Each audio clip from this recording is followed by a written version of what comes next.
की हत्या के 4 दिन बीत गए, अभी भी हत्या आरोपियों ने ये बात नहीं कबूली कि हत्या का मकसद क्या था, उन्होंने किस वजह से हत्या की और हत्या के पीछे कौन सफ़ेद पोश छिपा है। हालांकि कुछ कार्रवाइयाँ हुई हैं और आज भी शाइस्ता परवीन और गुड्डू मुस्लिम कानून की पकड़ में अभी तक नहीं आए जब तक मैं ये प्रोग्राम रिकॉर्ड कर रहा हूँ। लेकिन इसके बीच में हुआ ये है कि अतीक और अशरफ की हत्या के बाद उत्तर प्रदेश पुलिस की तरफ से माफियाओं के कुछ नाम सार्वजनिक किए गए, लिस्ट बनाई गई, कुछ लिस्ट को अपडेट करके पुराने माफियाओं के नाम जोड़ दिए गए और बताया यह गया कि अब माफियाओं के खिलाफ एक अभियान चलेगा। अतीक और अशरफ की हत्या पुलिस कस्टडी में हुई है और उसके बाद अब ये दिखाने की कोशिश कि दूसरे माफियाओं पर भी इसी तरह की कार्रवाई जैसी अतीक और मुख्तार अंसारी के खिलाफ हुई है, अब दूसरे माफियाओं पर भी ऐसी कार्रवाई की जाएगी। कैसी होगी कैसी नहीं ये आने वाला वक्त बताएगा। लेकिन फिलहाल अतीक अशरफ की हत्या का कोई सुराग, पुलिस कस्टडी में हुई हत्या का कोई सुराग, पुलिस की नाकामी से हुई हत्या का कोई मकसद अभी तक सामने नहीं आया है। पुलिस ने आज कोर्ट में तीनों हत्या आरोपियों को पेश किया और उन्हें अभी कस्टडी मिली है। पुलिस कस्टडी अब पूछताछ रिमांड मिली है, अब पूछताछ में क्या सच सामने आ पाएगा या नहीं, इसी सवालों के बीच आज भी प्रयागराज में पूरे दिन इस बात की चर्चा होती रही कि शाइस्ता परवीन कहाँ है, गुड्डू मुस्लिम गिरफ्तार हो गया क्या, तमाम अफवाहें चलती रहीं। और उसके बाद अब ये सवाल कि दूसरे माफियाओं पर योगी सरकार उसी तरह की सख्ती या नकेल कसेगी जैसे मुख्तार और अतीक अहमद के बारे में किया गया। इन्हीं सवालों के बीच में मैं इलाहाबाद के सबसे फेमस जगह कॉफ़ी हाउस, जहां आपको हर तरह के विचारों वाले लोग, स्वतंत्र विचारों वाले लोग, हर पार्टी से जुड़े लोग भी मिल जाया करते हैं आसानी से। आपको पता ही है कि इलाहाबाद में सबसे ज़्यादा गर्मी उत्तर प्रदेश के जिन शहरों में पड़ती है उसमें आगरा और इलाहाबाद भी है।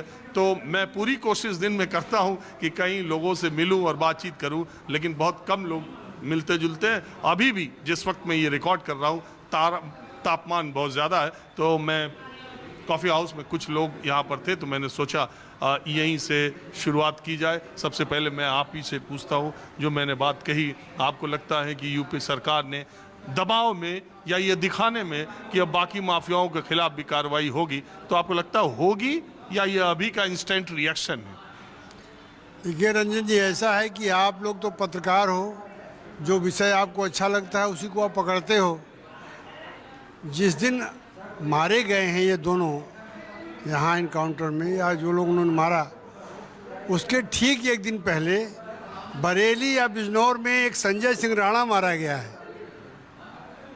2.5 लाख का इनामी वो भी था, उसको पुलिस ने इनकाउंटर में मारा, लेकिन उसकी एक लाइन भी न तो टेलीविज़न पर आया और न ही लोगों ने मुहिम चलाई।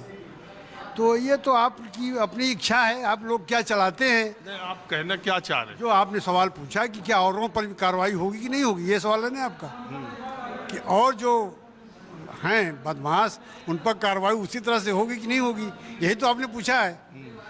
तो मैं बताता रहा हूँ आपको कि सेम उसके एक दिन पहले, जिस दिन इन लोगों के खिलाफ कार्रवाई हुई है, उसके एक दिन पहले संजय सिंह राणा नाम का 2.5 लाख का इनामी किस कार्रवाई की बात कर रहे हैं? इनकाउंटर की। किसके? संजय सिंह राणा की। नहीं, आप किस कार्रवाई के पहले?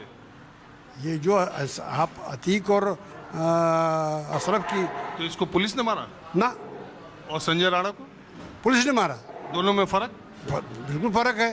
तो दोनों को एक कैसे कर सकते? बदमाश की बात मैं कर रहा हूँ कि बदमाशों पर आप एनकाउंटर को और पुलिस के कस्टडी में मर्डर को एक मान रहे हैं? हाँ, नहीं, तो दो पक्ष है इसका। हाँ। जब ये मार रहे थे तब आपकी मीडिया कहाँ थी?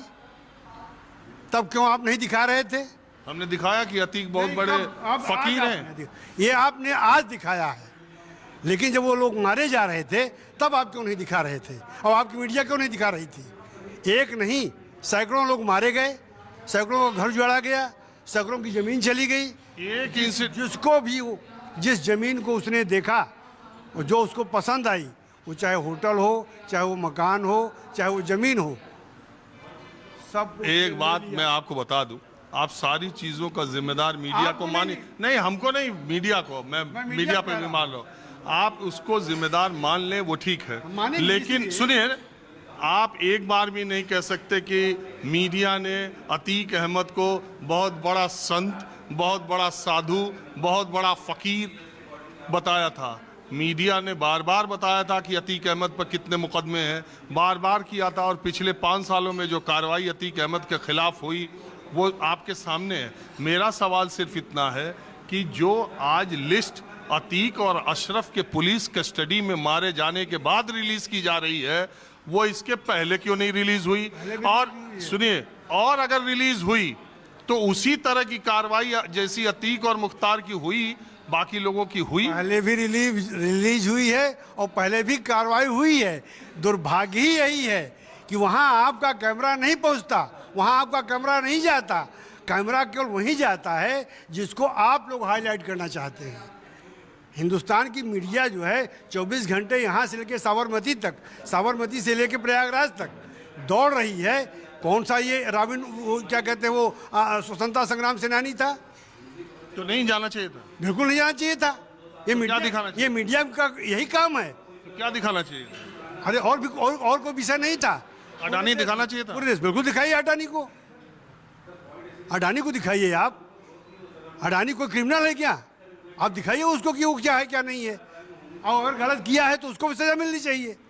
लेकिन आप एक क्रिमिनल को जिसने सैकड़ों लोगों को, मैं कह रहा हूं दिखाना चाहिए नहीं दिखाना चाहिए, ये तय, ये मीडिया की जो बहस। अपनी बात कह रहा हूँ। नहीं, मैं आपकी, मुझे अपनी राय रखने का पूरा अधिकार है, पूरा मौका दे। मैं आपको गोली नहीं मार रहा हूँ। नहीं, मैं पूरा गोली मारने वालों के पीछे पीछे आप लोग दौड़ रहे थे। सुनिए, तो मैं अपनी बात रख रहा हूँ। देखिए, अगर आप चाहते हैं कि अतीक अशरफ की हत्या पुलिस कस्टडी का सवाल ना उठाया जाए तो ऐसा नहीं हो सकता। वो सवाल उठाया जाए। वो पुलिस की नाकामी है ये कहा जाएगा, ये सरकार के सिस्टम की नाकामी है ये कहा जाएगा। वो तो कानून की नाकामी है, जिस कानून ने 44 साल तक उसके खिलाफ कोई कार्रवाई नहीं की। ये कानून की और सरकार की दोनों की नाकामी है, और उसमें आप भी हैं सिस्टम में। चौथा अंग आप भी हैं। आप लोगों ने हाईलाइट नहीं किया कभी ऐसा कि ऐसा हो रहा है। जब आप लोग हाईलाइट करते हैं तो ऐसा होता है। मीडिया का काम यह है कि अपराधियों को अपराधी बताते हुए आप इतना ज़्यादा हाईलाइट करें कि सरकारों को कार्रवाई करनी पड़े। लेकिन दुर्भाग्य ये है कि आप लोग भी नहीं करते हैं। और हुआ ये है, ये जो रो रहा है कानून और मीडिया, ये दोनों जो रो रहा है, ये जब वो उतर रहा था ना गाड़ी से, तब भी ये अपना माइक लगा के वहां खड़े थे। अच्छा सुनिए, ठीक है, आधी रात, सुनिए 10 बजे रात वहां नहीं रहना चाहिए था। बिल्कुल नहीं रहना चाहिए था, मीडिया को नहीं रहना, कतई नहीं रहना चाहिए था। उसी का फायदा उठा करके, अच्छा एक बात उसी का फायदा उठा करके समझ गया, मैं समझ गया, आपको ये बात नहीं, ये कार्रवाई किया। अब एक बात बताइए कि योगी आदित्यनाथ की सरकार में कानून व्यवस्था की स्थिति कैसी है? ये तो जनता बता ही रही है बार बार वोट देख करके। वोट ही पैमाना, जैसे बेकी पैमाना है इस लोकतंत्र में। वोट एक पैमाना है। जनता को पसंद है तो आपका राज। अच्छा एक बात बताइए, बनारस के जिला पंचायत अध्यक्ष का चुनाव कौन जीता? कौन जीता? आप बताइए, आप लोग पत्रकार हैं, हम क्या जाने कौन जीता? जौनपुर के जिला पंचायत अध्यक्ष का चुनाव कौन जीता? आप बताइए हमको, हमसे क्या? मिर्जापुर के जिला पंचायत अध्यक्ष का चुनाव कौन जीता? महाराज, ये मेरा काम नहीं है कि हम सबको पता लगाएं। यही आपको, आप यहाँ का पूछे बता देते हैं। यहाँ का डॉक्टर वीके सिंह जीता, चले जाइए पता कर लीजिए कितना बड़ा बदमाश है वो। ब्रजेश सिंह की पत्नी जिला पंचायत अध्यक्ष बनारस जीती हो, आपको नहीं मालूम? ब्रजेश सिंह इसी योगी सरकार में धनंजय सिंह की पत्नी जीती हो, आपको नहीं मालूम? योगी सरकार, विनीत सिंह की पत्नी जिला पंचायत अध्यक्ष जीती है, आपको नहीं मालूम? अब रुक जाए, ब्रजेश सिंह को, विनीत सिंह को, अतीक सिंह को, धनंजय सिंह को, इनको योगी और मोदी ने नहीं बनाया। इनको बनारस का संसद सदस्य कौन है? उनको बनाने वाले जो सरकारें थी, आप उसे पूछिए कि ये कब बने।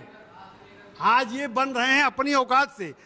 ये कोई सांसद नहीं बनाया है, ये इसके पहले भी बने हैं, और जो भी सरकारें थी हर सरकार में ये बने हैं। इनको इतना बड़ा बना दिया है आप लोगों ने कि ये लोग बन रहे हैं। चलिए, जनता को मत कहिएगा सब मीडिया ने बनाया। याद होती है।